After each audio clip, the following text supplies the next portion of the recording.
Good morning, everyone. Welcome to local government. We have a very, very packed agenda. I see Senator Kaiser here, though, so I would like to open the public hearing on engrossed second substitute Senate Bill 5955. Would staff please brief the committee? Good morning, Madam Chair, members of the committee. For the record, Kellen Wright, staff of the committee. The bill before you is engrossed second substitute Senate Bill 5955, an act relating to mitigating harm and improving equity in large port districts. First, some background. Port districts are special purpose districts empowered to, among other things, acquire, construct, maintain, operate, and develop airports. Port districts in Washington that operate an airport serving more than 900 scheduled jet flights per day are authorized to undertake noise abatement programs to alleviate the impact of jet noise on the surrounding area. In 2023, this means only Seattle-Tacoma International Airport, which is operated by the Port of Seattle. For example, Spokane International Airport averages fewer than 250 jet flights per day, whereas Sea-Tac averages more than 1,000.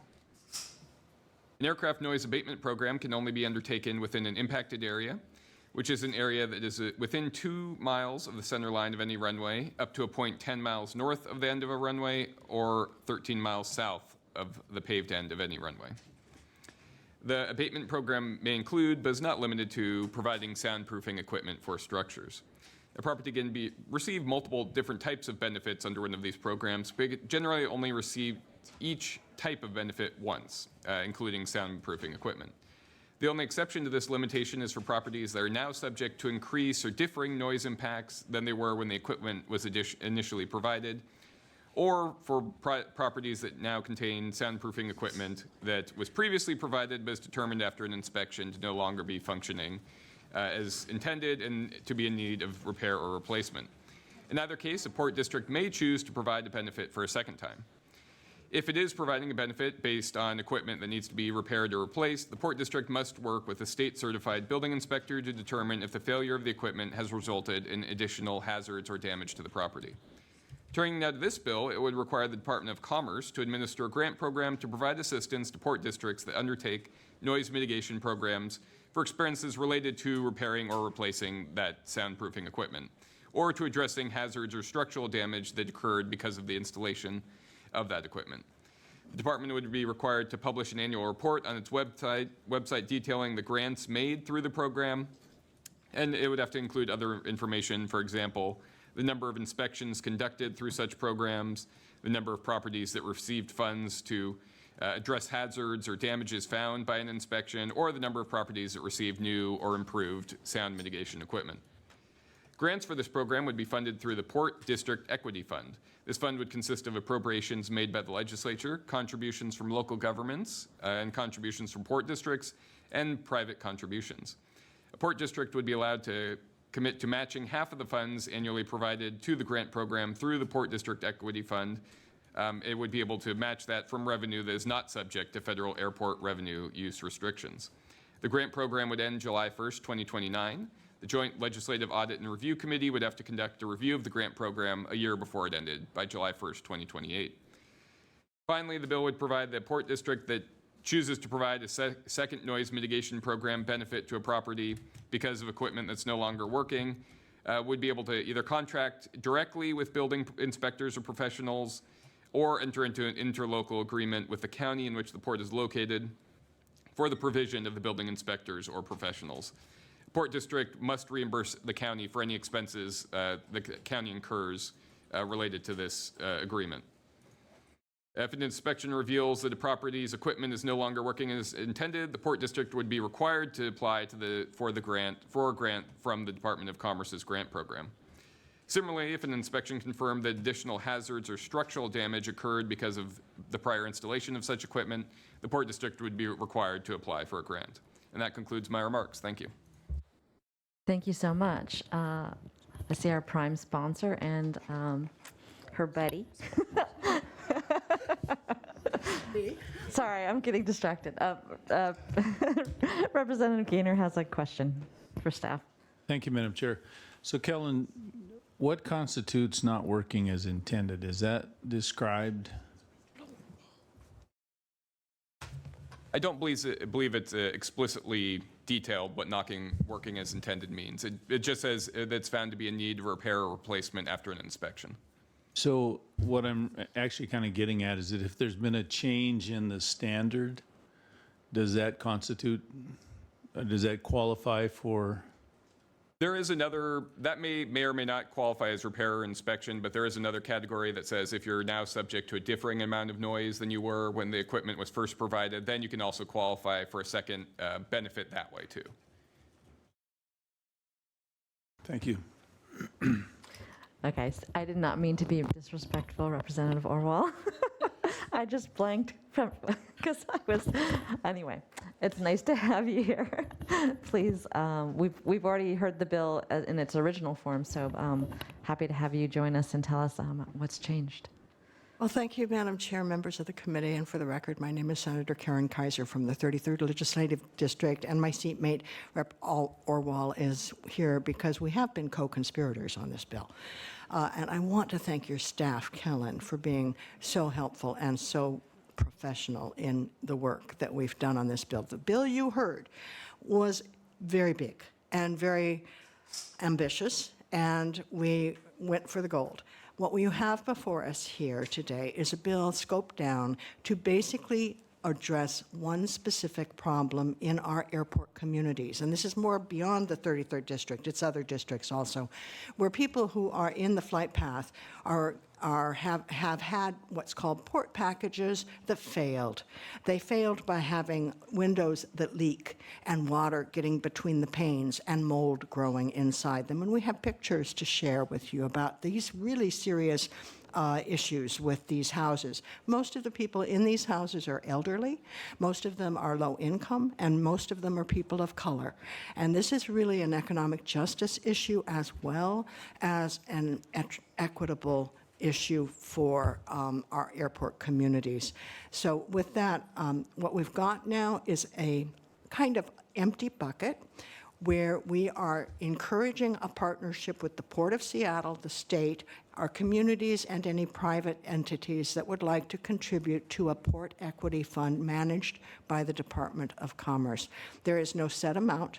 It could be $5 million, it could be $20 million, but we are going to encourage the state and the port to start with a hefty contribution so we can undertake the kind of due diligence with building inspectors, looking at the damage and assessing what needs to be done, and to take care of the inventory. We're not exactly sure how many of these houses are in this condition. We have a list of over 100, and there's probably more.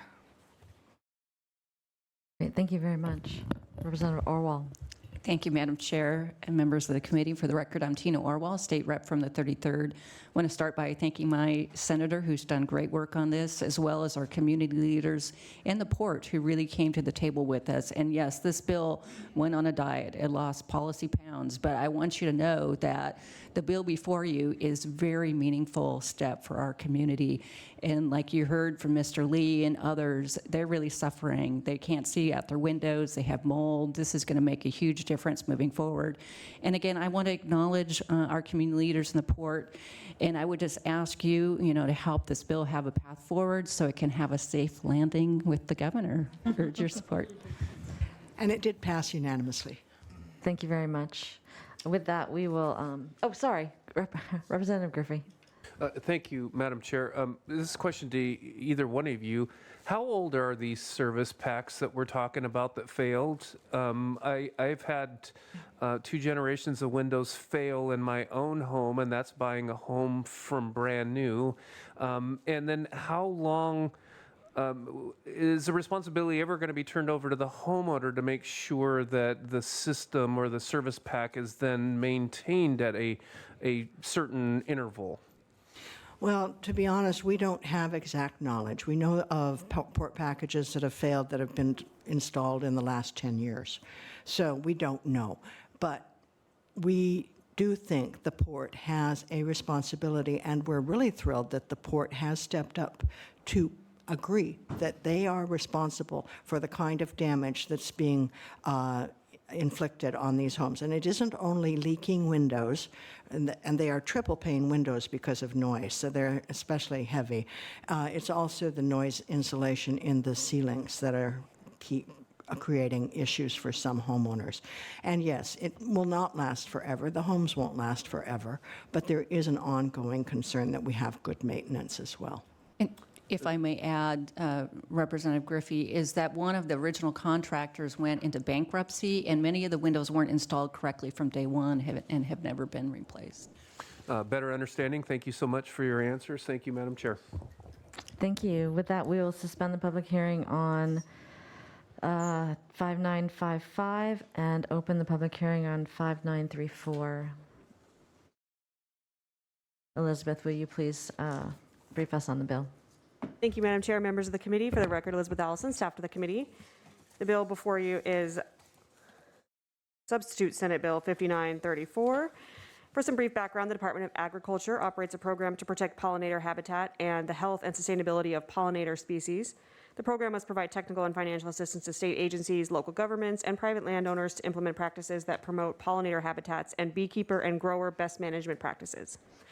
The Department of Agriculture, in consultation with the State Conservation Commission and the Washington Department of Fish and Wildlife, is required to develop a list of native forage plants that are pollen-rich or nectar-rich and beneficial for all pollinators, including honeybees. Public works projects that include landscaping must have 25% of the landscaping area to be pollinator habitat if practicable. Turning to the bill, a city or county may encourage an applicant of a project permit or commercial building permit to include pollinator-friendly plants in any landscaped area by providing the list of native forage plants as developed by the Department of Agriculture to applicants for project permits, providing information regarding the benefits of pollinators and pollinator habitat, and offering incentives, including expedited processing or reduced application fees for permit applications that include pollinator habitat as a part of the permit application. Jurisdictions may set restrictions regarding beehives but may not prohibit them. Homeowners associations and common interest communities may not prohibit pollinator habitat, including beehives compliant with local regulations. That concludes my remarks. I'm happy to take questions. Any questions for staff?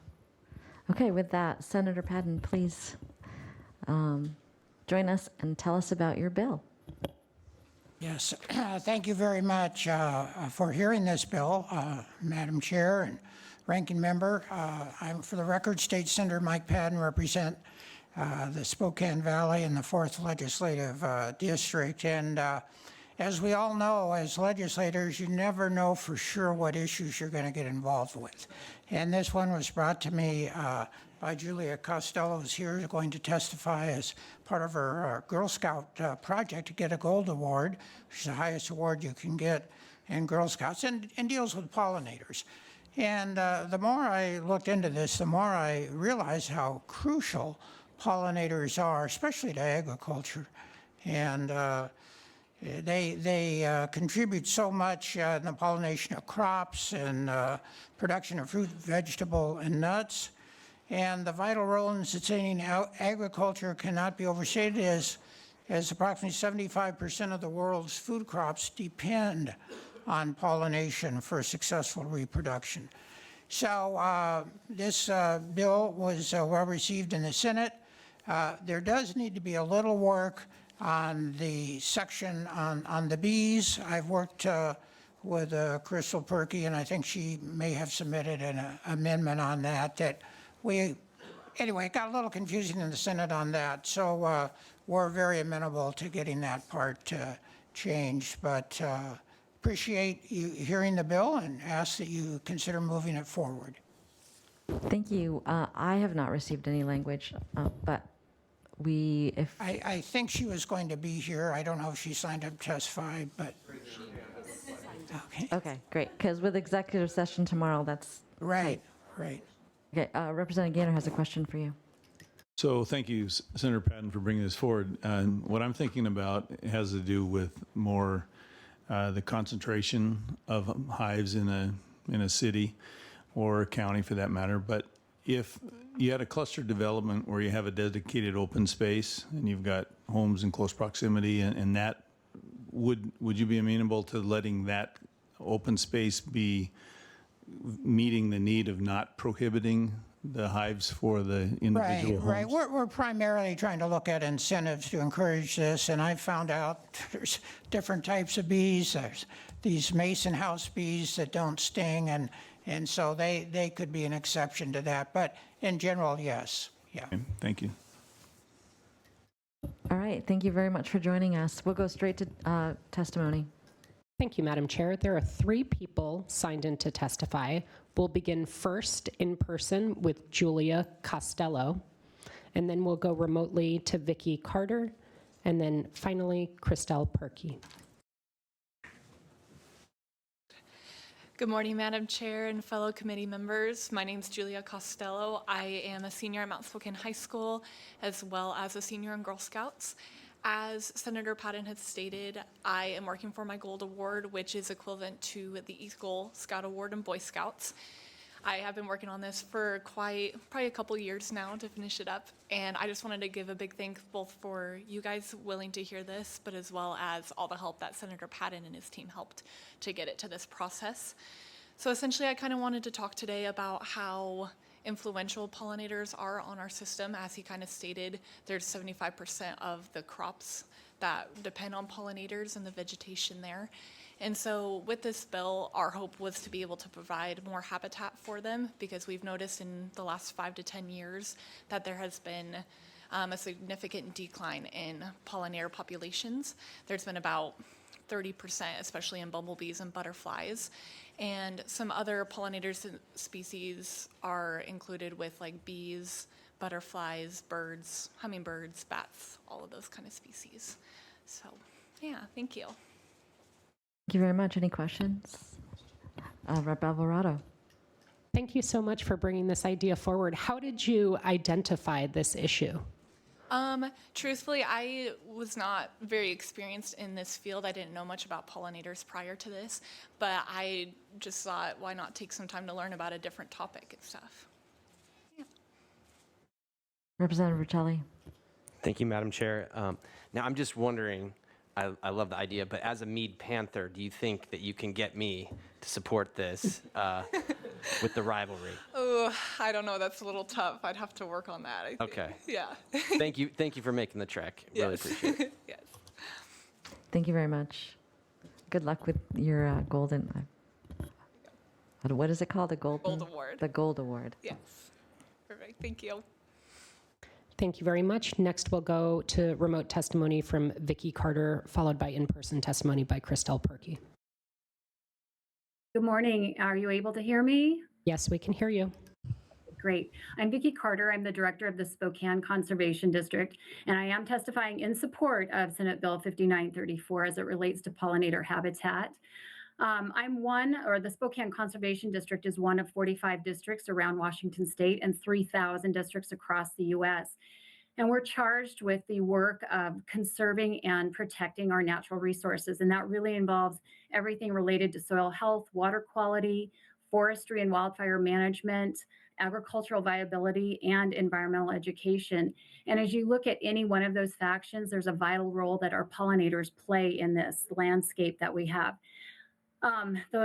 Both those pollinators work into our ecosystems, our economics, our agricultural production, and whether it's a rural or a urban landscape, it could be a backyard garden to a 1,000-acre food crop. The truth of the matter is we are losing them at an alarming rate, and it is something that we do need to be concerned about. And I appreciate that Julia has taken this on and has brought this to our attention. And again, this is already a requirement in public works projects, and we're just simply asking that this extend to include new private development when we're at a point where we're seeing unprecedented growth in Washington State. There's a wonderful website available through the Department of Agriculture for a deeper dive. I know I'm out of time, but I'm urging for your support. One quick question from Rep. Gaynor. Thank you, Madam Chair. Vicki, I want you to know from my background, I use a lot of bees in pollinating the orchard. So I'm pro bee. So I'm just curious. So have you given much thought to the concentration of hives within a neighborhood? Because if I understand this, it prohibits the cities and counties from banning, beehives, and I understand that. But on the other hand, and I also know that not everybody's going to want a hive. I mean, they're a lot of work. I recognize that too. But I'm just wondering, was there thought to kind of meet in a middle ground of some sort? So the way that I understand it, first of all, pollinators isn't just bees, as you well know. There's over 600 different species of bees, 150 species of butterflies, more than 1,000 species of moths. But this bill is really addressing the habitat. So that doesn't necessarily mean hives. That means plant, perennial grasses, pollinating plants, native plants that they use for pollination. So the way that I have read this and the way that I interpret it is it's simply not expanding necessarily the hives, but just that we're taking out or allowing at least 25% of that landscaping area to be in pollinator habitat, meaning, again, those pollinator plants, and native grasses versus turf grass, lawn, that sort of thing. So I can't say that it's going to be, this great influx of new hives in the area, rather than taking out some of that turf lawn and being able to have a more native landscape available to our pollinators. So I've been involved with the pollinator gardens, and I understand what we're talking about here with habitat and all, but it does say that it may not prohibit pollinator habitats, including beehives. And so I guess what I'm trying to do is get ahead of the curve here so that we don't get to a point where we have to come back and tell people that, change what we could actually have, make sure that it's laid out well at the beginning. So if you have some thoughts, we only have till tomorrow, but if you have some thoughts of what kind of verbiage would be good to deal with beehives, I would really appreciate your feedback. I sure will, and I can work with Senator Patton on that. I wasn't involved in the initial writing of this, but at the beginning of his testimony, I believe he said that has already come up and that they were working on some of that language, but I'm happy to help where we can. Looks like Crystal is agreeing with you, so. All right, great. Thank you, Vicki. Thank you. Good morning, Chair Dewar, Ranking Member Gaynor, and honorable members of the committee. For the record, my name is Christelle Perky, here today on behalf of the Washington State Chapter of Community Association Institute. Here in reluctant opposition to the bill, because I was a Girl Scout myself, and I really do support Girl Scouts being able to get all the help they can get. However, there were two amendments that we were working on over in the Senate, and due to technical errors on the floor, it just did not get added on. And so I have language for you that one would address this beehive position, because beehives is in the definition of the pollinator habitat. So it would be pollinator habitat does not include beehives except for mason bees. So we were agreeing to the mason bees side of things. Additionally, we were also looking to make sure that this would be exclusive to HOAs and not in the condominium space as well. Not being able to limit that on balconies, I thought might become a potential issue as well. Now the association could still choose to have a beehive at the top of their condominium building if they so choose, but that would be on the common areas, so the whole association would have to be in an agreement with that. Question from Rep. Jacobson. Thank you, Madam Chair, and this may be more for staff. It doesn't prohibit local regulations on beehive locating, right? So City of Puyallup could go ahead and say you can only have 10 per square mile or whatever. We could have local regulations. Just a question. Thank you. That's correct, yes. Local jurisdictions can regulate. They can't outright prohibit, but they can regulate. Okay, thank you very much. And I'll send that amendment around to Sorry, everybody. another question. Yeah, I'll send it to everybody. Okay, thank you. Thank you very much. So we'll close the public hearing on 5934, and we need to go at ease for a purpose of caucus before our exec session. How much time do you think you need?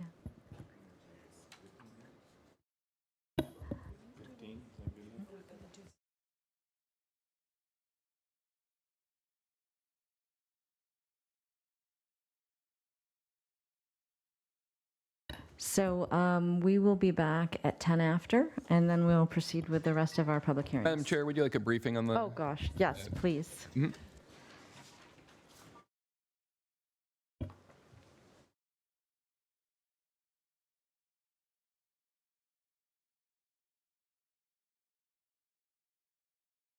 Okay, we're going to start first with engrossed substitute Senate Bill 5334. As a brief reminder, this would allow the legislative authority of a county or city to impose an excise tax on the sale of lodging for short-term rentals at a rate of up to 10%. There is one striking amendment. This is H-3328.2 from Representative Dewar. This amendment would allow a county to impose a special excise tax throughout the county rather than only unincorporated areas of the county. It would remove authorization for local governments to provide exemptions for one short-term rental per operator from the special excise tax. Instead, it would provide for an exemption from the special excise tax for an owner-occupied dwelling in which all of the rented rooms within that dwelling share a single stairway or a common entryway. Requires that an owner who wishes to qualify for the exemption provide an attestation on that the conditions of the exemption are met to the short-term rental platform, if the short-term rental platform collects and remits taxes on the owner's behalf, and then requires that short-term rental platform to notify the local government if an exemption has been claimed. And then it would allow the local government to notify the short-term rental platform if the exemption does not apply. And it would change where the act is codified from Chapter 6728 RCW to 8214 RCW. There are 3 amendments to the striking amendment. The first amendment from Representative Jacobson is H-3330.2. So this would provide that the special excise tax may be collected at a rate of up to 5% rather than a rate of up to 10%. The next amendment is RIC 325. This is from Representative Dewar. This would require the Department of Revenue to collect the special excise tax at no cost to the county, city, or town that's imposing the tax. Then finally, we have H-3331.2. This is from Representative Griffey. This would require the revenue from the special excise tax to be deposited into a separate fund, and it would require the local government imposing the tax publish an annual report detailing how revenue from the tax was used in the prior year. There are 2 other amendments. These are amendments to the underlying bill. These are from RIC 320 from Representative Jacobson. That is the same as Amendment H-3330.2, except it's to the underlying bill rather than to the striker. And then the other amendment is RIC 313 from Representative Griffey. That is, again, the same as H-3331.2, except it's, again, to the underlying bill rather than to the striker. Okay, moving back up to the top of the list, substitute Senate Bill 5925 concerning Fire Protection District Commissioner per diem compensation. This bill allows commissioners of fire protection districts with an operating budget of $10 million or more to receive 144 per diem payments at a rate determined by the Office of Financial Management, and there are no amendments. Next up, we have substitute Senate Bill 5649. As a brief reminder, this would allow the Department of Ecology, with the local government's concurrence, to waive a prohibition on the construction, repair, or replacement of residential structures within designated floodways for a proposed project that would substantially improve the residential structure for the primary purpose of reducing the risk of flood damage. There is one amendment. This is RIC 323 from Representative Dewar.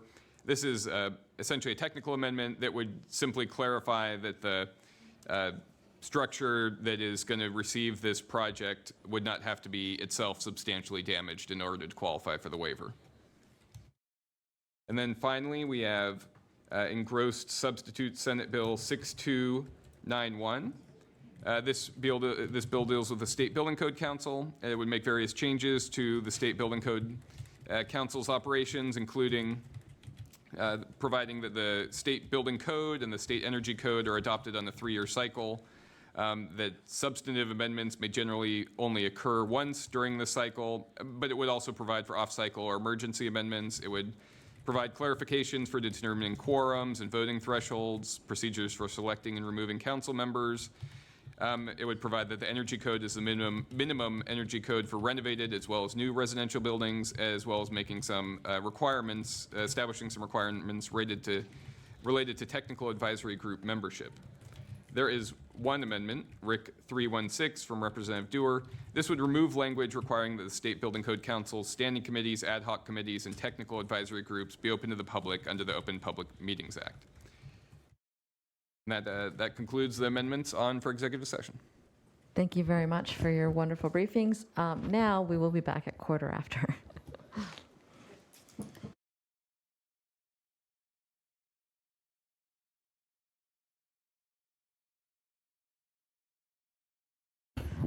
Okay, we are back for executive session and ready to roll.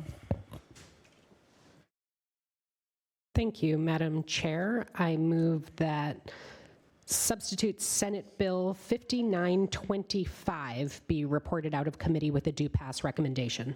It has been moved and seconded that substitute Senate Bill 5925 be reported out of committee with a due pass recommendation. Are there amendments? There are no amendments. Is there discussion? Ranking Member Gaynor.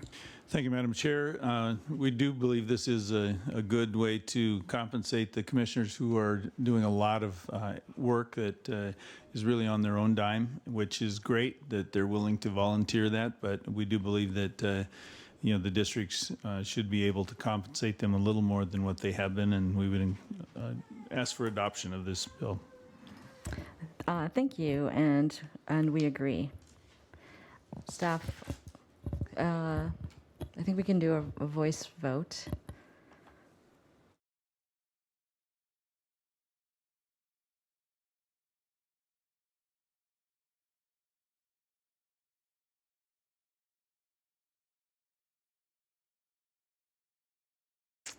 All in favor, please say aye.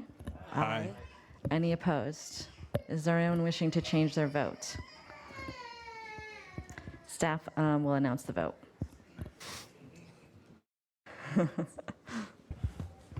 Madam Chair, there are 7 ayes, no nays, no excused.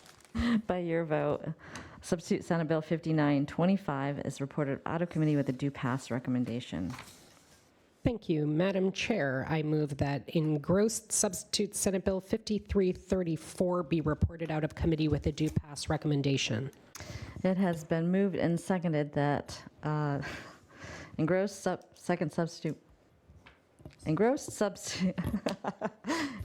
Bill 5334 be reported out of committee with a due pass recommendation. Are there amendments? There are amendments.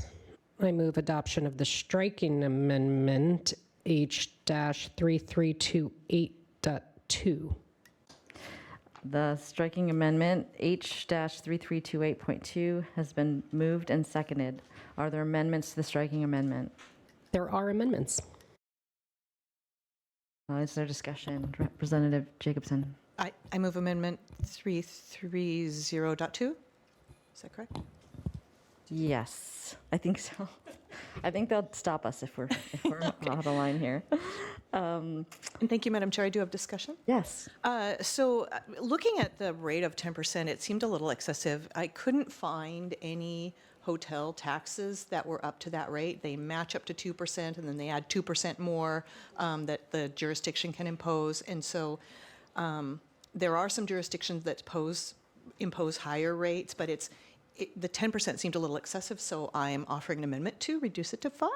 Thank you. And I think I forgot to move in second Amendment H-3330.2, just for clarity there.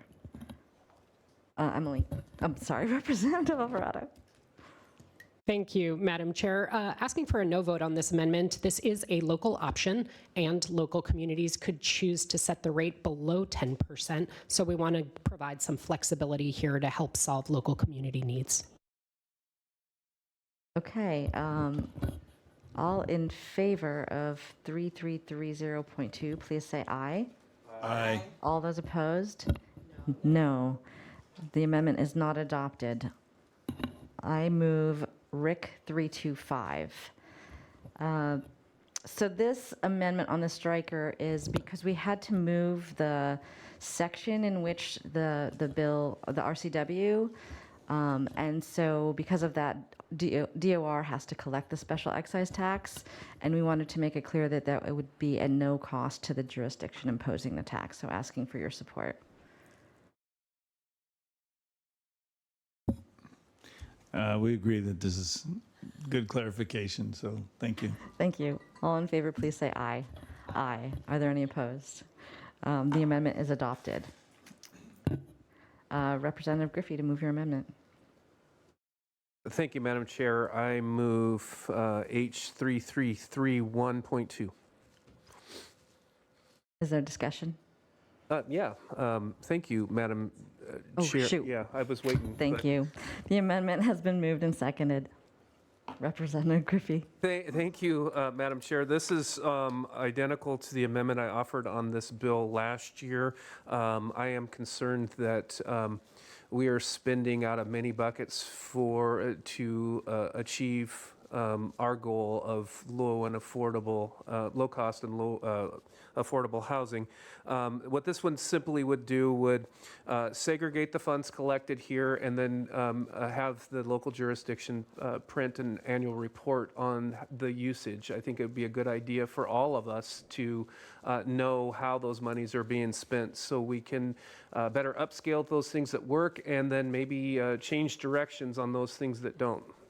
I ask for its adoption. Thank you, Madam Chair. Thank you. Representative Alvarado.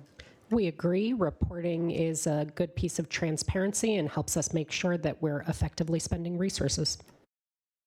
Thank you. All those in favor, please say aye. Aye. Are there any opposed? The amendment is adopted. Clarification, staff, did I forget to move my amendment, and do I need to go back and second it? I believe you can proceed. Okay, great. Thank you. I didn't know. Normally I second, so that's why I was. Okay. So, the motion before the committee is the adoption of the striking amendment as amended. So the striking amendment was worked through with key stakeholders. It strikes a balance between the needs for short-term rental platforms and local governments. It represents a compromise in this legislation and it makes implementation easier. So I'm asking for a yes vote. Representative Gaynor. Thank you, Madam Chair. I think you'll find that we really are a little more cautious in moving forward with some of the revenue sources that have been designated here. I mean, this provides another mechanism. We have done a couple other things this session already to free up local jurisdictions and being able to spend money on these very things. I think there's also a little bit of uncertainty as to how much would be generated and where specifically would it go? And so I think what we would like to see is a little more clarity and direction as to how this money would be spent and just get a good sense of, the effectiveness of it also, which I think the amendment that was accepted will at least, give some allowance to really observe how the money is being utilized. So with that, we will probably be a no. Okay, all those in favor, please say aye. Oh, is it on the, it's on the striking amendment. It's on the striking amendment, right? okay. So I can do a voice vote? You can do a voice vote, but we need to have the committee standing. Oh, we do, okay. Because I'm looking at.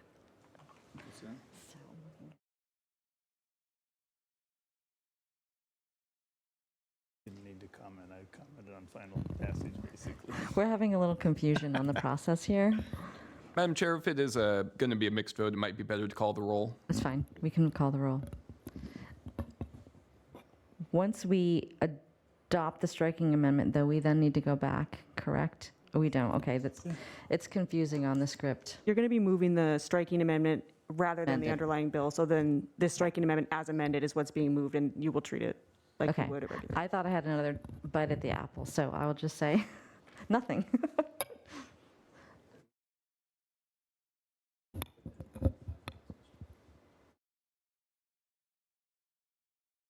Since we're waiting for staff, do you mind if I speak to the striking amendment? Okay.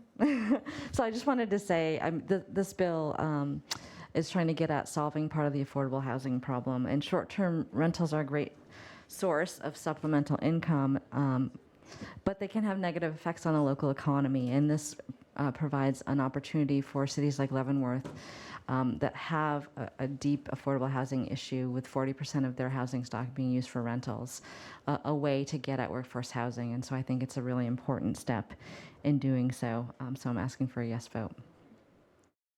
With that, staff, will you please call the roll? Madam Chair, I'm sorry, I agree that the script is somewhat confusing. So it looks like you have to adopt the striking amendment and then adopt the striking amendment. It appears to have it be adopted twice because it says adopt the striking amendment, and then the motion before the committee would be that the the Senate bill be reported out of committee with a do pass as amended recommendation. So it appears that you would have to first adopt the striking amendment and then report it out of committee, do pass as amended. So this is just on the striking amendment. Okay. This could be, yes. As amended. Yes. Your striking amendment was amended. We've already amended the striking amendment, Yes. though, correct? So this would just be adopting the striking amendment, then reporting the bill out of committee as amended. Okay. Okay, let's do a voice vote on adopting the striking amendment as amended.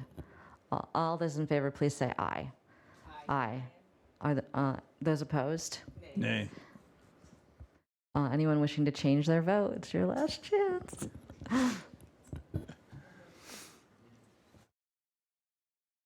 Oh, okay. The motion carries. The striking amendment is adopted with amendments.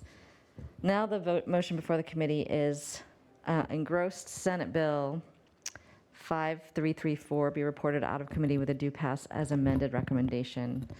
Do you want to speak again? Sure. I love to speak. You know, the thing about this particular bill is that we are already collecting lodging tax, and this does have a designated source. And as I mentioned, you know, we really don't know how much is collected and where it specifically will go. And I think some of the jurisdictions, as we heard in testimony, that even the smaller towns, it may not be that they're going to generate the revenue that they will. And in talking with county commissioners, you know, they're really cautious about moving forward. So I think we really need to let some of these other funding streams kind of play themselves out a little bit to see exactly our needs being met. And that's why I think we're very cautious about moving forward. Representative Alvarado. Thank you, Madam Chair. Pleased to be supporting a yes vote on this bill. This is another tool in the toolbox to help local communities create the affordable housing that they need. As we heard in testimony, there's a need to create housing for working people who have long been part of communities and without which the communities really lose their fabric. So this is a tool to help maintain and strengthen the fabric of our local communities, and asking for a yes vote. Okay, staff will call the roll. Representative Dewar. Dewar votes aye. Dewar votes aye. Representative Alvarado. Alvarado votes aye. Alvarado votes aye.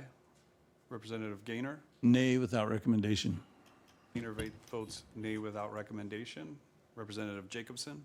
Jacobson votes no, do not pass. Representative Jacobson votes no, do not pass. Representative Berg. Representative Berg votes aye. Representative Griffey. Nay, do not pass. Griffey votes nay, do not pass. Representative Vercelli. Aye. Vercelli votes aye. Staff, please announce the vote. Madam Chair, there are 4 ayes and 3 nays. By your vote, engrossed, second substitute 6291 is reported. Oh, whoops, wrong number.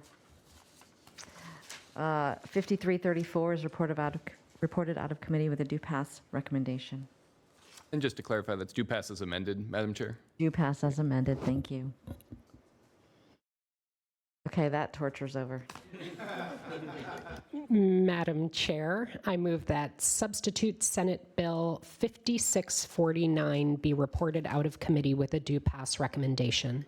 It has been moved and seconded that substitute Senate Bill 5649 be reported out of committee with a do pass recommendation. Are there amendments? There is one amendment. I move adoption of Rick I think were you going to, oh, I move adoption of Amendment RIC 323. Amendment RIC 323 has been moved and seconded.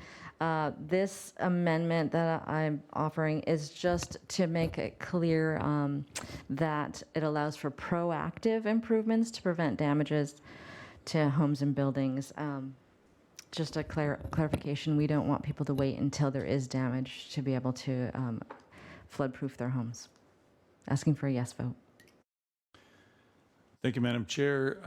We agree that this does clarify, and I appreciate, because this is one of the concerns, that we want to make sure that people are able to be proactive and not have to wait until they have to verify that they've received damage, which would be even more costly for repairs versus the proactive action. So I would encourage a yes vote. The amendment, let's see, all those in favor of RIC 323, please say aye. Aye. Any opposed? The motion carries. The amendment is adopted. Madam Chair, I move that the adopted amendments be incorporated into a striking amendment, and then in gross substitute Senate Bill 5649 be reported out of committee with a due pass as amended recommendation. It has been moved and seconded that engross Senate Bill 5649 be reported out of committee with a due pass as amended recommendation. Discussion. Representative Gaynor. Thank you, Madam Chair. I appreciate the Senator Braun in bringing this forward. It's been something that has been in the works for quite a while, and it's really impacted a number of individuals in the floodplain. So the fact that we're where we are and we've provided clarification, I'm hopeful this is meeting, the objective that he had, and I would encourage a yes. We agree. This is common sense legislation that would allow people to proactively take measures to reduce flood damage and also take measures once the damage has been done to flood-proof their homes. So also asking for a yes vote. I think we can do a voice vote. Would you please pull up the roll?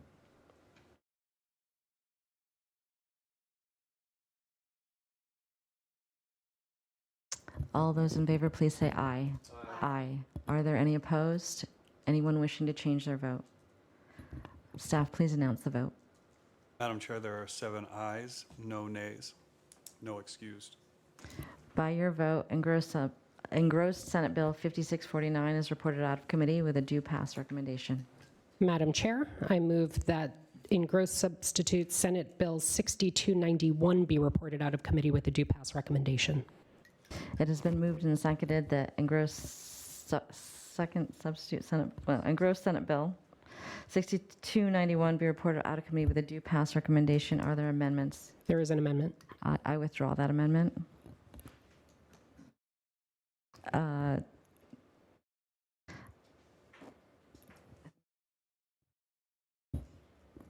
Would you like to move the bill?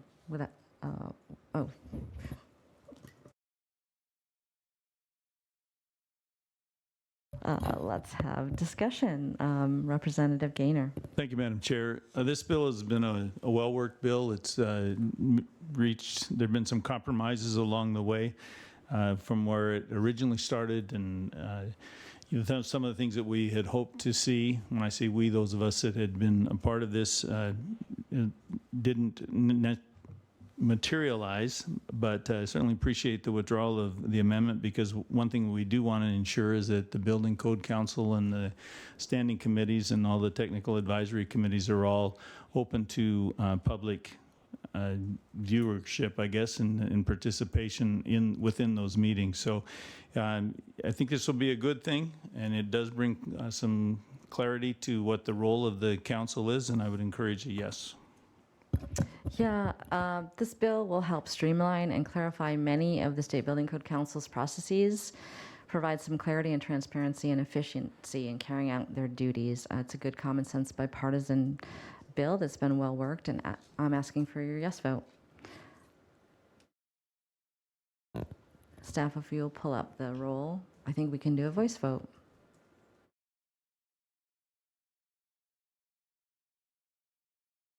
All those in favor, please say aye. Aye. Aye. Are there any opposed? Is there anyone wishing to change their vote? Staff, please announce the vote. Madam Chair, there are 7 ayes, no nays, no excused. By your vote, engrossed Senate Bill 6291 is reported out of committee with a due pass recommendation. Phew, okay. We made it through executive session. I think there are war wounds, though. Okay, heading back to the public hearing. Staff, would you please brief Senate Bill 6173? Good morning, Madam Chair, members of the committee. For the record, again, Kellen Wright, staff of the committee. The bill before you is Senate Bill 6173, an act relating to encouraging investments in affordable home ownership unit development. First, some brief background. As we know, a sales tax is a tax applied to the sale of personal property purchased for the buyer's own use. It's a percentage tax based on the selling price of the item. Use tax is similar, except it applies to the value of goods used within the state when a sales tax has not been paid for them. Counties and cities can impose sales and use taxes when they're authorized to do so by the legislature. When the legislature does authorize a local sales and use tax, it's often conditioned on being used only for certain purposes. One such limited use tax is that for affordable and supportive housing services for persons with income at or below 60% of the median income for the county or city imposing the tax. This tax was available for imposition by a county or city between July 28, 2019 and July 28, 2020. Counties and cities may use the revenue from the tax for acquiring, rehabilitating, constructing affordable housing, for providing rental assistance to tenants, and for the operation and maintenance cost of new units of affordable or supportive housing. Housing and services may only be provided to people with an income at or below that 60% of the median income of the county or city imposing the tax. The rate of the tax that can be imposed varies depending on whether a city is imposing the tax and on what other taxes the city had imposed related to housing. But in general, it can either be imposed at 0.0073% or 0.0146%. In either case, the tax is credited against the sales and use tax that's collected for the state, and it is capped at the amount that would have been collected under the tax in 2019. The affordable and supportive housing sales and use tax expires 20 years after it is first imposed. Turning now to this bill, it would allow revenue from the tax to be used for supporting the development of affordable housing intended for owner occupancy by those with low or moderate income, and when it is supporting such housing, that housing and services could be provided to people at or below 80% of the median income of the county or city imposing the tax, rather than only to those at or below 60% of the area median income. And that concludes my remarks. Thank you. Thank you. Are there any questions for staff? I think I will suspend the public hearing on 6173 as I see our prime sponsor for the next bill is here. Elizabeth, would you please brief 6120? Thank you, Madam Chair, members of the committee. Once again, Elizabeth Allison, staff of the committee. The bill before you is engrossed Senate Bill 6120 concerning the Wildland Urban Interface Code. For some background, the State Building Code establishes minimum statewide performance standards and requirements for building construction and construction materials in the state. The State Building Code Council is responsible for updating, maintaining, and amending the code. The code is comprised of a number of model codes and standards which are adopted by reference in the State Building Code Act. The International Wildland Urban Interface Code, or the International WUI Code, as I'm going to call it, is a model code which supplements a jurisdiction's building and fire codes. The International WUI Code establishes minimum regulations for land use and the built environment in designated wildland urban interface areas for the stated purpose of mitigating wildfire hazards. The International WUI Code applies to the construction, alteration, repair, maintenance, and use of any building, structure, or premises within the wildland urban interface areas of a jurisdiction. A wildland urban interface area is defined as the geographical area where structures and other human development meets or intermingles with wildland or vegetative fuels. Upon completion of the statewide mapping of those WUI areas, specified portions of the 2018 WUI Code are added to the code, including provisions on roof coverings and driveways. The Department of Natural Resources has direct charge of responsibility over all matters pertaining to forest fire services in the state. In 2019, DNR developed a wildland urban interface map utilizing the United States Department of Agriculture Forest Service wildfire hazard potential data. This WUI map is a tool that's used to help define wildfire risk. Turning to the bill, the Department of Natural Resources must establish and maintain a statewide wildfire hazard map and a base level wildfire risk map for each county based on criteria established in coordination with the State Fire Marshal's Office. The hazard map must be available on the DNR's website and must designate areas as low, moderate, high, and very high wildfire hazard. The DNR must establish a method by which local governments may update the wildfire risk map based on local assessments and approved by the jurisdiction's fire marshal.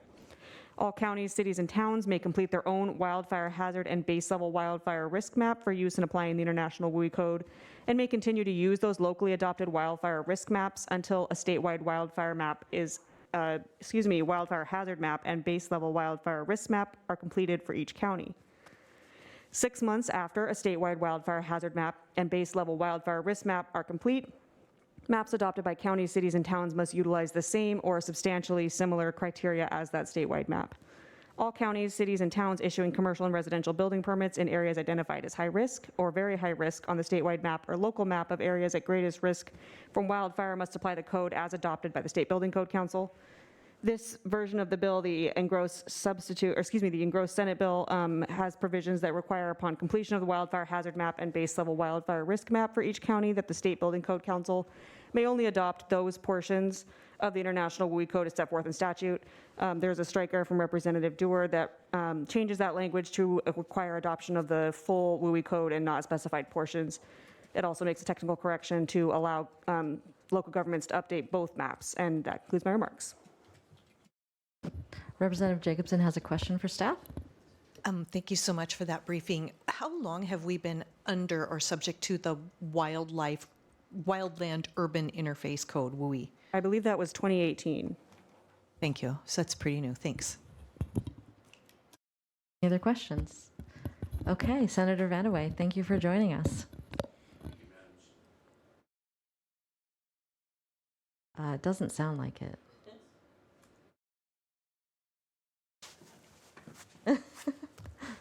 There you go.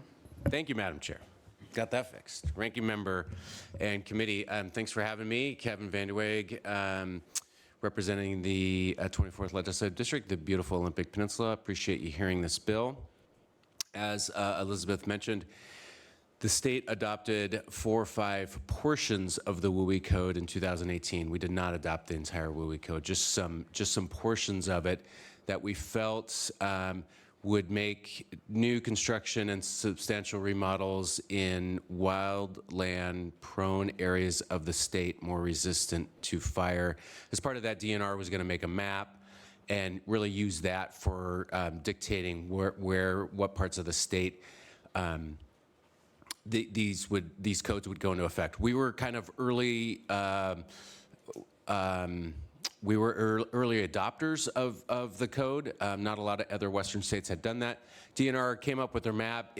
Their map doesn't work really. It takes in far more of the state than we anticipated. And so we're just fixing some of the 2018 stuff through this legislation. It keeps the same parts of the WUI Code. 2 states have since taken action on the WUI Code, 2 Western states, and they've come up with what Paul Jewell from the counties will talk about. It seems like a better system. And I believe they're Utah and Colorado, where the map is a little bit more interactive. Local governments can have input on the map, and it just seems to work better. And that's the direction that this 6120 goes in. And I think it will, it'll work out. This is important for fire department access and making sure that new construction is more resistant to fire. The striker that Elizabeth mentioned, in my mind, would be really bad to adopt the code statewide. It would have an impact on density. It would certainly increase the cost of housing, because when you adopt the full code, you have to have defensible space, and that's going to have impacts on the cost of housing and density. I really, really hope you do not choose to go in that direction, but if you do, I encourage you to keep the bill moving, and hopefully we can work out those differences in negotiations. Representative Griffey has a question. Thank you, Madam Chair. I think the good senator answered my question. I think we're not ready for full adoption, and you obviously agree. Yes, very, very much so. What 6120, not amended, and feel free to obviously work it the way the committee feels the work that the committee needs to do. I just encourage you not to adopt the full code. What 6120 does allow is for local governments, as always, they can choose to adopt the full code. A couple counties have done that, and I believe a city in the ranking member's legislative district may have done that as well.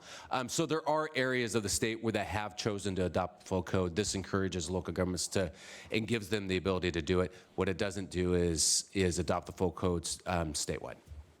Thank you, Madam Chair. Thank you. Representative Berg has a question. Thank you so much, Madam Chair. So thank you, Senator, for this good little bill. And I was just wondering, so with the underlying bill, fire is always just a really big beast to kind of get our hands around. And it seems like there's just a lot of stakeholdering going on with the underlying bill, a lot of folks coming to the table who maybe we don't normally see coming to the table. I guess, could you just speak to a little bit about just with the underlying bill and how many voices were at that table as you crafted it? Yeah, we, I think about a year ago when DNR was really coming out with their map, we realized that it wasn't as workable as we had hoped. And that's not totally the fault of DNR. It just wasn't going to be as workable as we had hoped. And then Paul saw what a couple of these other states had been doing. So DNR certainly involved, Association of Counties, Association of Cities, BIW, casualty insurance, kind of, they haven't been part of every meeting we've had, but they've, I think, had some good voices there. And state fire chiefs, those are all the names I can think of off the top of my head. So a pretty broad group of folks. And just a quick follow-up. I thought I saw maybe during the testimony some of the environmental groups. It looked like you'd kind of had a broad breadth of support. I was pleasantly surprised. I looked at who was testifying on the bill today and did see a number of environmental groups. I don't believe they, to my knowledge, they didn't testify in that when the bill was in the Senate, and they haven't been part of any groups. But I'm pleased to see that, and it makes sense that they would be interested in this. So it was great to see. I was pleased. Thank you so much. Mm-hmm. Representative Gaynor. Thank you, Madam Chair, and thank you, Senator, for bringing this forward. My question just relates to the local control element. So if a locality, that being whether the cities or the counties, I mean, I understand you can always, be more stringent in your standards, but who actually will okay that the maps are done and they're done to a certain standard? I mean, is that still going to be DNR? Will they have to sign off, or can the locals say, this is our plan, this is our map? I'll let DNR and the Association of Counties answer that when they come up. I believe DNR is going to essentially set up, I believe the way this would work in reality is DNR would set up a framework, come out with a map, and then local governments would have input, but they could enter stuff in the map without anybody else's oversight, I believe. Thank you. Okay. Well, thank you so much for coming to testify. Good to see everybody. Take care. Okay. This is becoming jumble. Let's suspend the public hearing on 6120 and open the public hearing on 6010. Thank you, Madam Chair, members of the committee. Once again, Elizabeth Allison, staff of the committee. The bill before you now is substitute Senate Bill 6010, streamlining certain decisions pertaining to the development or extension of a trailer path from the State Environmental Policy Act. The committee heard a very similar bill, a House bill, earlier this session. I will talk about those differences as I go through and brief the bill. But for some brief background, the State Environmental Policy Act establishes a review process for state and local governments to identify environmental impacts that may result from governmental decisions. The SEPA environmental review process involves a lead agency completing an environmental checklist to identify and evaluate probable environmental impacts. If a review of the checklist results in a determination that the government decision has a probable significant adverse impact, the proposal must undergo a more comprehensive environmental analysis in the form of an environmental impact statement. If the SEPA review process identifies significant environmental impacts, the lead agency may deny a decision or may require mitigation for identified environmental impacts. The State Environmental Policy Act addresses both project and non-project actions, and under SEPA, certain project and non-project actions are categorically exempted from the requirements of SEPA. Turning to the bill, 6010 provides that decisions pertaining to the development or extension of a trail or path are categorically exempt from SEPA if the proposed new trail or path or extension to an existing trail or path meets the following conditions. It has a surface area of 10 acres or less, is located on an inactive railroad right-of-way designated for interim trail use, and this one provision is a little more specific than the House version. It is not located in a fish and wildlife habitat or wetland critical area designated under the Growth Management Act. The House bill had only listed that it's not designated as a critical area and didn't specify those particular types. This next provision is also new to this version of the bill.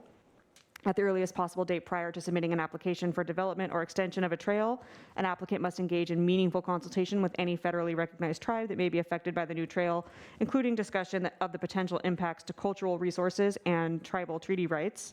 An applicant must also notify affected tribes of the proposed development using at least 2 methods, including by mail.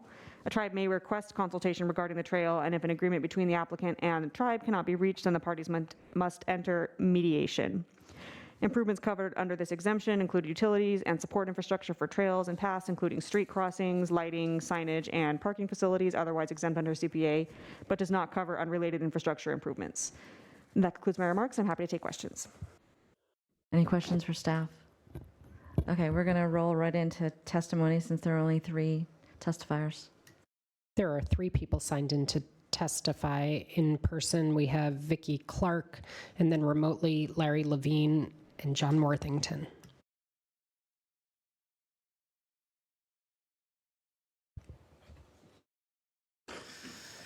Good morning, Chair Doer, Ranking Member Gaynor, and members of the committee. My name is Vicki Clark. I'm the Deputy Director of Washington Bikes, and I'm speaking today in support of SB 6010, which would help build and connect more regional trails. As mentioned, you had the opportunity to hear the companion bill earlier this session. The bill comes back to you after passing unanimously out of the Senate with language regarding a tribal consultation process ahead of trail development. We haven't seen how this new process will work in implementation, so we'd like to narrow the scope of the bill as we try that out. This bill is supported by trail organizations and local governments who are focused on developing trail networks and addressing lingering gaps in trail networks. SB 6010 will ease the path to complete connected trails, and I thank you for your consideration. Thank you. Remotely, please go ahead, Larry Levine. Good afternoon, committee members. I'm Larry Levine, the Executive Director of Forever Green Trails, a 501c3 nonprofit trail advocacy organization serving Pierce County, Washington. I wanted to express our support of SSB 6010. Trails provide many benefits to our communities, from health, mobility access, justice, and safety, and supporting economic development. We support the intent behind the bill to remove burdens for developing trails. I do have an observation about the bill language that I just wanted to bring to your attention. Most multi-use paved trails commonly seen in our communities are from 10 to 12 feet wide and also include unpaved shoulders on each side that are about 2 feet wide. These extra shoulders could therefore add to the surface area under the bill language, causing the project to reach SEPA compliance thresholds sooner than might have been intended. The word impervious could be added before surface in section 1A of the bill to avoid the inclusion of permeable trail shoulders in the calculation of acreage. Thank you for your consideration. Thank you for your testimony. Next, we have John Worthington. I'm a no on the bill. There's the first part of the language that I can live with, which says the extension of a trail. But when you start doing development, what I've seen them do, and they'll openly talk about, is saying, well, we're trying to replace the automobile, or we're trying to create it's a different scenario. And we're one of those states that pride ourselves on SEPA. And in fact, you may even have some situations where NEPA might have to be involved. So for new development, I think you always want to keep that SEPA and even NEPA tool. But for extensions, I think it's okay. Thank you. Thank you for your testimony. Okay, with that, we'll close the public hearing on 6010. I see our prime sponsor for Gross Senate Bill 6167 is here. Elizabeth, would you please brief the bill? Certainly, Madam Chair, members of the committee, Elizabeth Allison, staff to the committee. The bill before you is engrossed Senate Bill 6167 concerning local government procurement rules. First, a brief background. Public work is all work, construction, alteration, repair, or improvement other than ordinary maintenance that's executed at the cost of the state or any municipality. Every city, county, town, port district, or other public agency authorized to execute public work must follow specified requirements for competitive bidding for public work projects. State law requires local agencies to award public works contracts to a responsible bidder with the lowest responsive bid, otherwise referred to as the lowest responsible bidder. Responsive bids are bids that are submitted on time with all the information the agency requested. During the 2023 legislative session, the legislature adopted substitute House Bill 1621, which included a definition of lowest responsible bidder that applied to public utility districts, water sewer districts, fire protection districts, and cities, in addition to some other districts that already had that definition included. Substitute House Bill 1621 also permitted cities, water sewer districts, and fire protection districts to have their own regularly employed personnel perform work that is an industry practice under prudent utility management without a contract up to a certain amount. The Capital Projects Advisory Review Board in the Department of Enterprise Services provides evaluation of public capital projects, construction processes, including the impact of contracting methods on project outcomes, and advises the legislature on policies related to public works, delivery methods, and alternative public works contracting procedures. Turning to the bill, the definition of lowest responsible bidder for public utility districts, first-class cities, water sewer districts, and fire protection districts does not apply until July 1st, 2025. Prudent utility management authorized for first-class cities, second-class cities, water sewer districts, and fire protection districts does not apply until July 1st, 2025. And finally, the Capital Projects Advisory Review Board must review the provisions delaying implementation and make recommendations to the legislature by October 31st, 2024. And that concludes my remarks, and I'm happy to take questions. Any questions for staff? Okay, with that, welcome Senator Hasagawa. Please tell us about your bill. Thank you, Chair Dewar. Thanks for hearing this bill. And I'm basically just here to answer your questions because this bill is in response to your request that you sent to CPARB last year to give CPARB your thoughts about certain particulars within the bill. So I'm a member of CPARB and have been for quite some time. There's four-corner representation, but there's like 25 members on CPARB. And CPARB is developed a reputation, I think, for only advancing policy when there is a full consensus or pretty much unanimity, which by anybody's measure is pretty hard to get 25 people to agree on anything, especially when they're representing such disparate interests like labor and management and private sector and public sector and all the different crafts and professions that are involved with it. So they unanimously moved forward on this bill that you see before you with their recommendation of what to do as a result of 1621 last year that you sent over. And they achieved consensus, but they put the bill out a little bit prematurely. They said they ran out of time, and understand that everybody on CPARB, and they actually constituted a subcommittee to work on this whole thing. So everybody there is working on a voluntary basis in its time as allowable. But they do meet monthly, but there's countless project review committee meetings and yada, yada. So they ran out of time to come up with, they thought what was full recommendation, but actually it was not. So we had to amend the bill. And I think that brought kumbaya to everybody that was involved with it now. And what that did was, in the recommendation to lower the bidding thresholds from the 300,000 that the House had established last year down to 75 and 150, depending on whether there's one contract to be let or more than one. And it took the sunset off of that. And with that, everybody was okay with it. So understand, I guess from my perspective, is that this is a local government committee and you want to advance the interests of local government, obviously, and make progress on those, which do not necessarily coincide exactly with private sector issues. But this is what they came up in unanimity with. So I put this for you for your consideration. Thank you. Representative Jacobson has a question. Thank you, Madam Chair. So my question is there currently in statute a definition for the word responsible in lowest responsible bidder?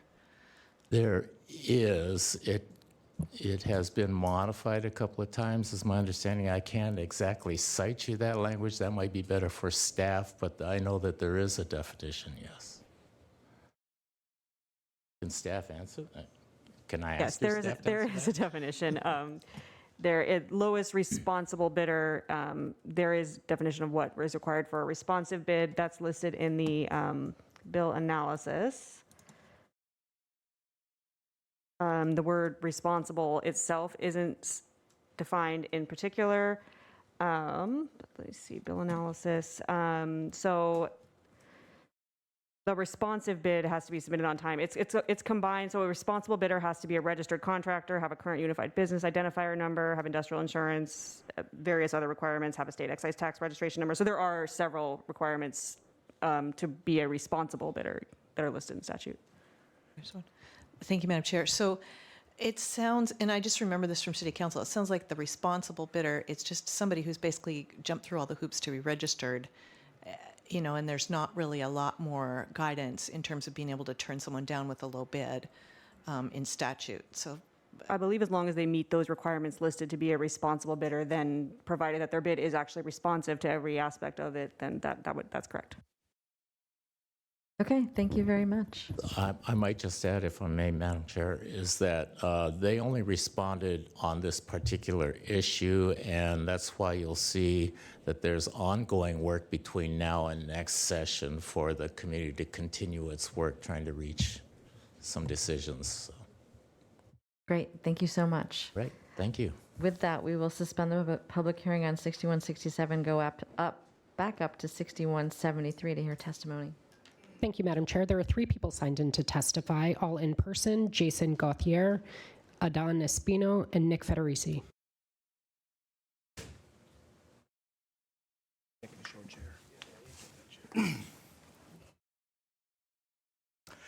Good morning, Chair Dewar, Ranking Member Gaynor, members of the committee, Jason Gauthier from the South Sound Housing Affordability Partners, an interlocal organization of 15 member governments in Pierce County working to support our members to achieve their affordable, attainable, and accessible housing goals.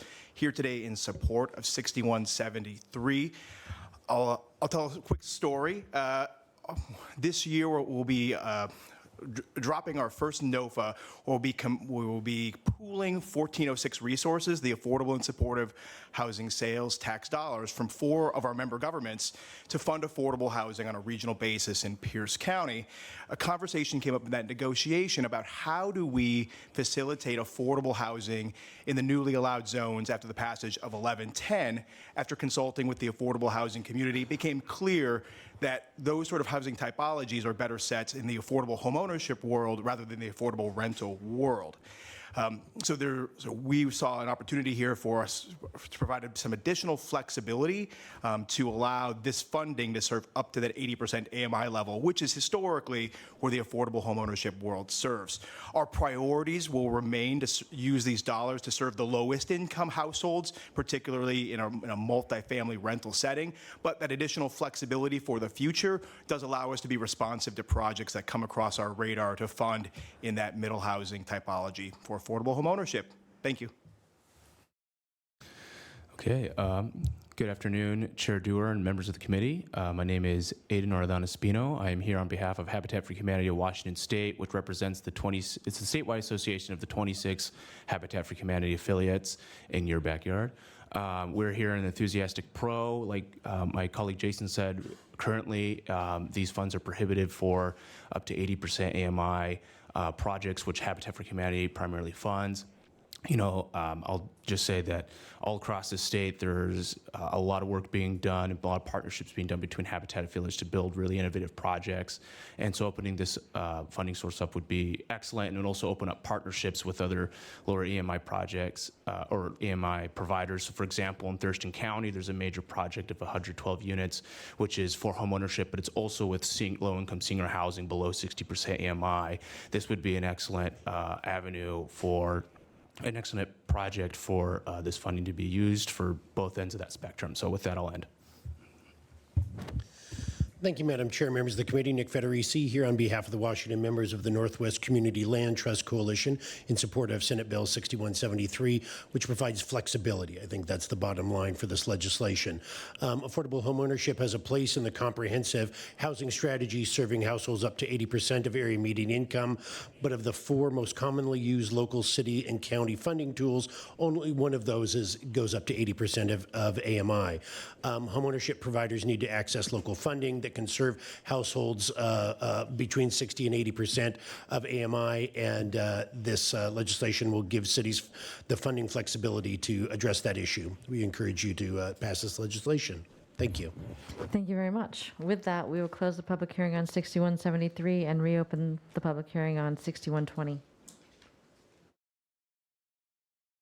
Thank you, Madam Chair. We have several people signed in to testify. We're going to start in person with Paul Jewell, Carl Schrader, and Brad Medrud.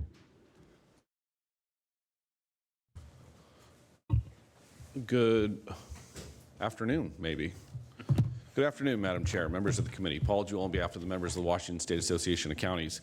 Testifying today in support of Senate Bill 6120. Staff gave a great briefing. I thought Senator Vandeweghe did a good job as well. Just really quickly, as you heard, the bill is really meant to fix a problem that is currently in statute that occurred as a result of the passage of Senate Bill 6109 back in 2018. The map that bill required prior to counties and cities adopting and implementing certain parts of the WUI is flawed and really isn't usable. So this fixes that. I do want to speak a little bit about the amendment. First of all, the bill that you currently have in front of you, the original bill, as Representative Berg talked about, was heavily worked for really basically 2 years with a lot of different stakeholders. I'll add the Building Officials Association to that group, as well as the Fire Marshals Association. The striking amendment that implements the full International Wildland Urban Interface Code has not been worked at all. We received no prior notice of that, and it really takes a bill that should be pretty easy to pass. It came 48-0 out of the Senate and makes it extremely controversial. Please pass the original version of the bill. Thank you. Thank you, Madam Chair, ranking members and members of the committee. My name is Brad Medrud. I'm the planning manager at the City of Tumwater. The city recognizes the danger that wildfire presents to communities, and we support mitigation measures to make sure that risk is dealt with. We are in support of the original Senate Bill 6120 as amended by the State Fire Marshal and through the process has been described because that creates a better wildland urban interface state mapping system that makes it clear, and it also makes it clear which portions of the International Wildland Urban Interface Code are applicable to jurisdictions. We have spent the past 8 months working collaboratively with the cities of Olympia, Lacey, and the ACW and other state agencies, attempting to determine what the impact of the current DNR mapping is to property owners and our community. We are left with more questions to answer about how the current mapping applies on the ground to properties in the city but unable to replicate that process using our GIS system with the criteria that's been provided. The current mapping and findings criteria in the Chapter 3 also leads to anomalous results, such as the fact that our Toyota dealership, which is visible from I-5, is within the WUI code, but the entire property surrounding it is not. As an example, the California Fire Hazard Severity Zone maps establish very clear criteria of what is and what isn't a part of the regulations for wildland urban interface. It includes consideration of not only vegetation and structures, but also fire history, burn probability, climate, slope, and vegetation data. Better mapping will make it much clearer to our property owners, our community, and our staff what properties are subject to the code. Thank you for your consideration. Thank you, Madam Chair, members of the committee. Carl Schrader with the Association of Washington Cities here supportive of the underlying bill. Just to add a little bit to what Brad shared with you, as we worked with the State Building Code on asking for amendments to the current process, which has been delayed until March of next year. Every council member we could get in with recognized that this mapping was a problem and it was not ready for prime time. So appreciate the fact that DNR is willing to put a different product together to be used here. We also were trying to address issues where a small amendment like a new roof would trigger through a building permit application of the Wildland Urban Interface Code, and because these maps were so arbitrary, it would appear that on one side of the street we might have to ask people to remove mature native vegetation against their near their homes, and on the other side we wouldn't, and it was going to be very confusing and challenging. So the underlying bill solves that problem. We're not sure the implications of adopting the full code as it's proposed in that striker, and we think that it might have some unintended consequences. Thank you. Thank you. So I would encourage some conversation with the State Building Code Council because they are the ones who asked for that amendment. So I would like to have some assurance that there would be conversation amongst the stakeholders. Thank you. Thank you. We're going to go to remote testimony next from Commissioner Rolfus. Nice to see you. Followed by Sandy Shetler and Joshua Morris.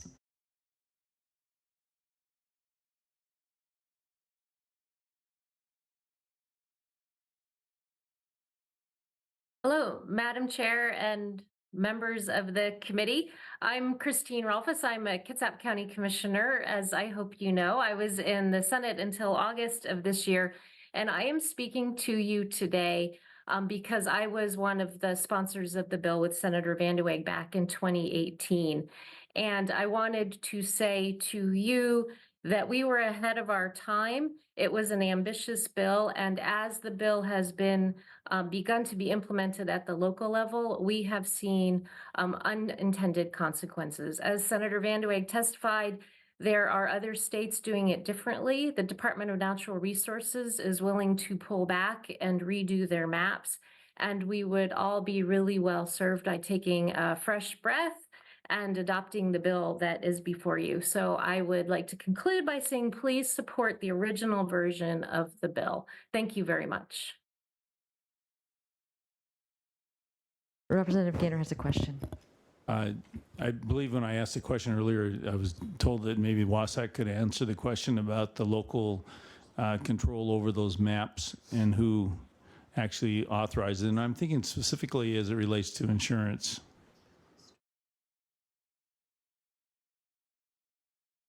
I'm assuming that's an invitation? Yes. Yeah, okay, thank you. I almost called you Commissioner again, Representative. So if you look closely at the language of the bill, there's a couple of places. First of all, some local governments, as Senator Van de Wey mentioned, have already adopted portions or complete components of the WUI. They've already done their own maps. They're allowed to utilize those maps as long as they at least meet the same level of criteria that DNR will utilize in developing their risk maps. The department is required to make the criteria public that they utilize. And then there's also a map amendment process that DNR is required to develop as part of the map creation as well, where local governments can submit to the DNR with the approval of their local fire marshal amendments to the existing map. It's really important that those two pieces are there for a couple of reasons. First of all, the existing maps are already being used and they're functional. The local governments also have a lot more knowledge, right, of their local environments and what's happening, and they're usually built with the fire marshal. And as long as they use at least the same criteria or more stringent criteria, they should be sufficient. Secondly, as far as amendments go, the maps that we're modeling this after in states like Utah and Oregon and others, they're pretty broad. They're basically in four colors: green, yellow, orange, and red. It'd be the orange and the red places where you would implement the WUI code requirements, but they're not built to the parcel level, right? They're kind of broad strokes based on geography, slope, wind, prevailing winds, weather, vegetative cover, those sorts of things, right? The normal climate. There are specific circumstances where a particular parcel may need to be considered part of it and may not. It may not meet the same risk. And so the local government can have the ability to do an on-site evaluation and make those map We amendments. really have to keep moving. So DNR has the final say? Yes. Okay, thank you. Yep. Thank you. Going to remote testimony with Sandy Shetler. Good afternoon, Senators. Thank you. I'm Sandy Shetler with Tree Action Seattle, and I'm asking you to support the original version of 6120 today. It's rare to see building industry folks and environmental groups on the same side of a bill, which alone is testimony to its strength. 6120 fine-tunes previous legislation for a more nuanced approach. It reduces environmental damage associated with wildfire preparation, and it reduces building costs. This is a win for both the environment and for home builders, and I hope you will support it. Thank you. Thank you for your testimony. Next, we have Joshua Morris, followed in person by Todd Byruther. Good afternoon, Madam Chair and members of the committee. I'm Joshua Morris from Seattle. I'm here representing Birds Connect Seattle, formerly known as Seattle Audubon, Washington State's oldest environmental conservation organization. We support the original version of the Gross Senate Bill 6120 concerning the Wildland Urban Interface Code. We do not support the Stryker Amendment. We serve the largest urban area in Washington, yet our community is not invulnerable to the risk of wildfire. Thousands of structures within city boundaries are adjacent to high-density vegetation, and we need regulations to protect life and property from wildfires.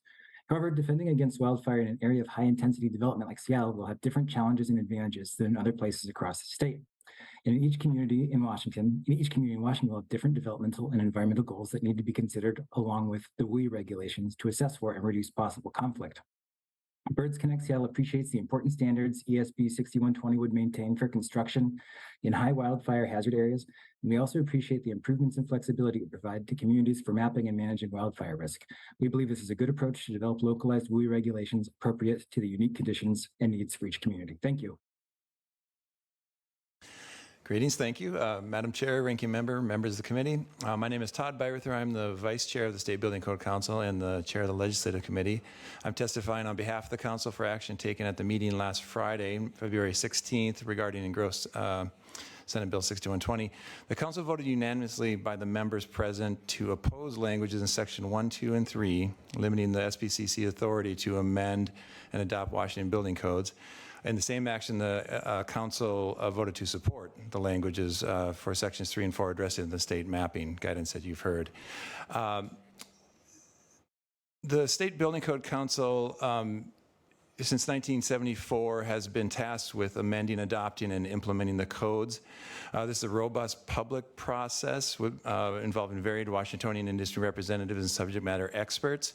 The concern really here is the unprecedented step in removing that authority to amend the codes and putting that to a different rulemaking body. The question here is really about whether the development of codes belongs in the public, in the policy realm here, versus the rulemaking realm, an RCW versus a WAC. So again, we strongly support the mapping guidance, but I want to raise the concern about the rulemaking process. Thank you. Would you please put that in writing and send it to the committee members? Thank you. Yes, our managing director has submitted written testimony to summarize this. Great. Thanks so much. Okay, with that, we're going to close the public hearing on 6120 and reopen the public hearing on 5955. We're not going to have a lot of time for testimony, but we will do what we can to get all sides.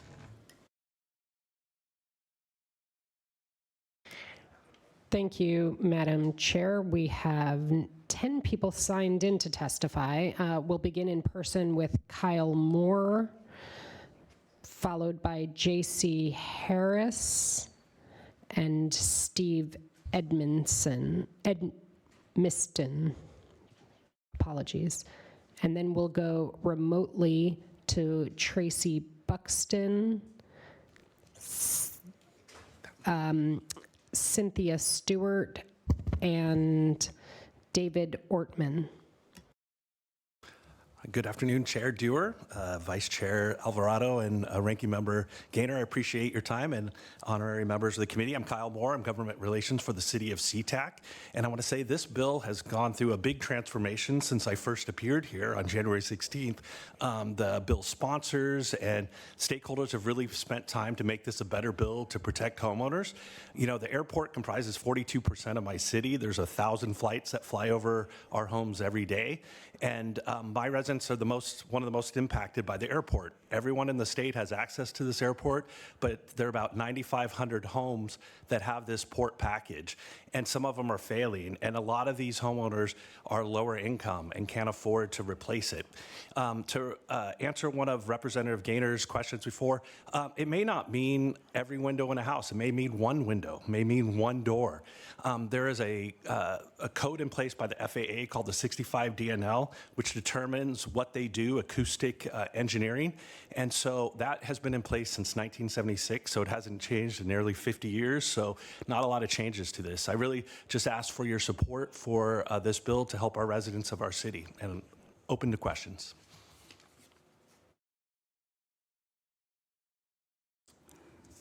Good afternoon. My name is J.C. Harris. I'm a member of the Des Moines City Council and a licensed engineer, but today I represent Sea-Tac Noise.info, a community advocacy with, I've personally inspected 200 homes with port package problems, and here's the deal.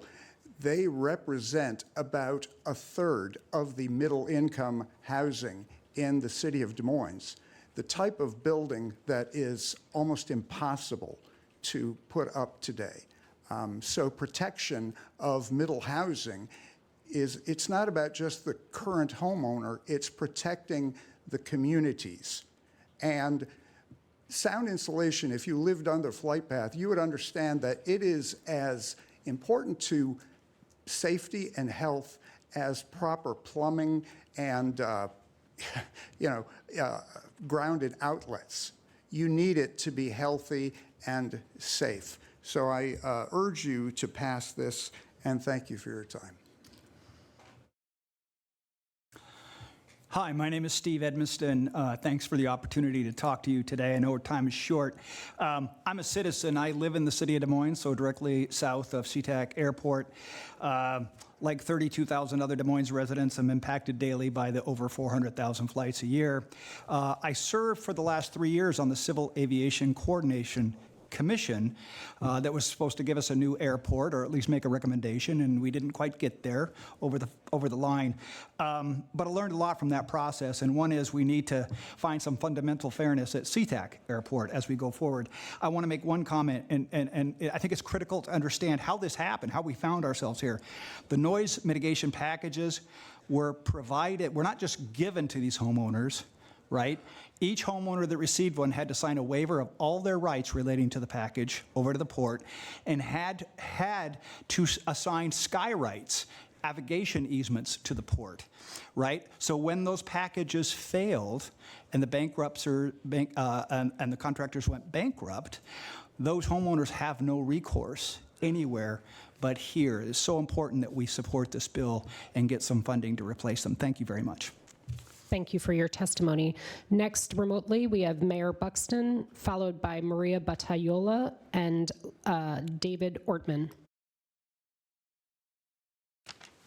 Good afternoon, committee members. My name is Tracy Buxton, the mayor of Des Moines, the runway city. Every household in my city is negatively impacted by airport operations.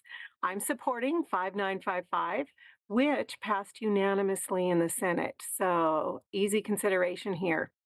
Our nation has historically invested heavily to retain a significant place in the global economy, which has included a strategic focus on the Northwest and its Puget Sound ports. Thank you, Lewis and Clark. So our state then has a historical responsibility to retain and grow this economic foothold, which is increasingly reliant on commercial airports. But what will stand in the way? Our citizens with magnificent powers of free speech and protest. So if we're to overcome this protest in order to grow our regional economy for our state and our nation, we must show that we care about these citizens and will protect them. 5955 does that. Please join with the Senate and vote yes. Thank you. Thank you for your testimony. Please go ahead, Maria Battaiola.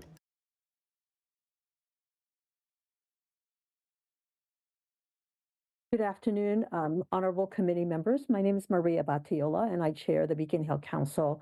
We advocate for over 40,000 residents that include 70% people of color and 40% immigrants and refugees. We are under the Sea-Tac Airport flight paths and are not eligible for any mitigation. We're very grateful that in 2020 you passed House Bill 1109 that required a report community health and airport operations related noise and air report that analyzed and reported out the air and noise respiratory, cardio, and low birth weight health impacts of Sea-Tac Airport in a 10-mile radius.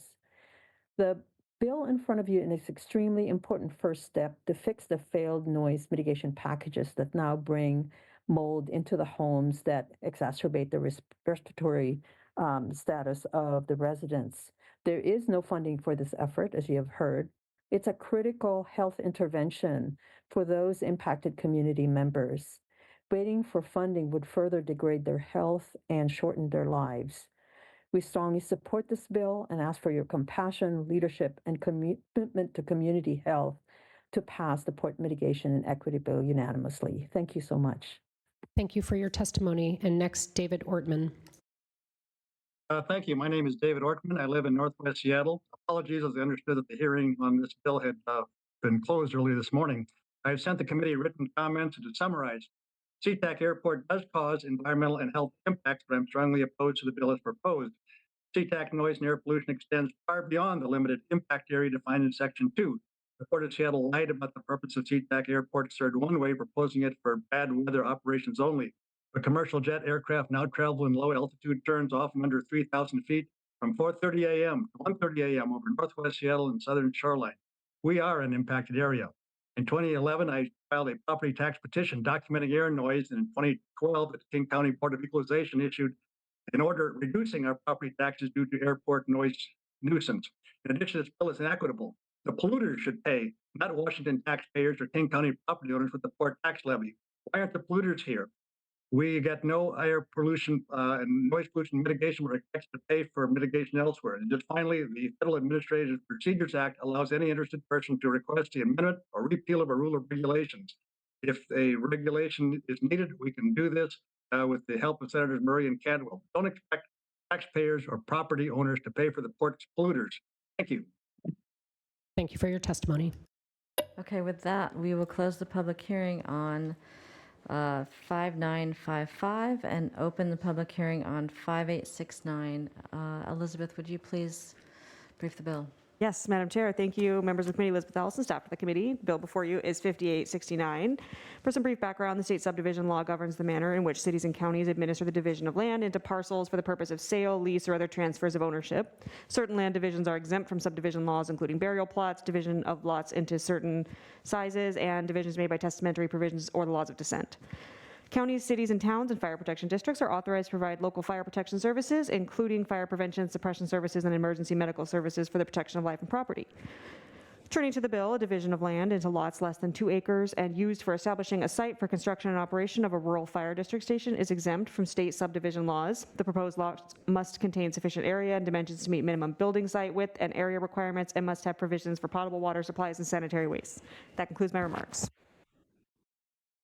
That was the fastest briefing in the history of the world. Thank you very much. And with that, there are no testifiers, so we will close the public hearing on 5869, Madam Vice Chair, and we will reopen the public hearing on 6167. Thank you. Brandy DeLange. Yeah, I think we only have time for one. Go fast. All right.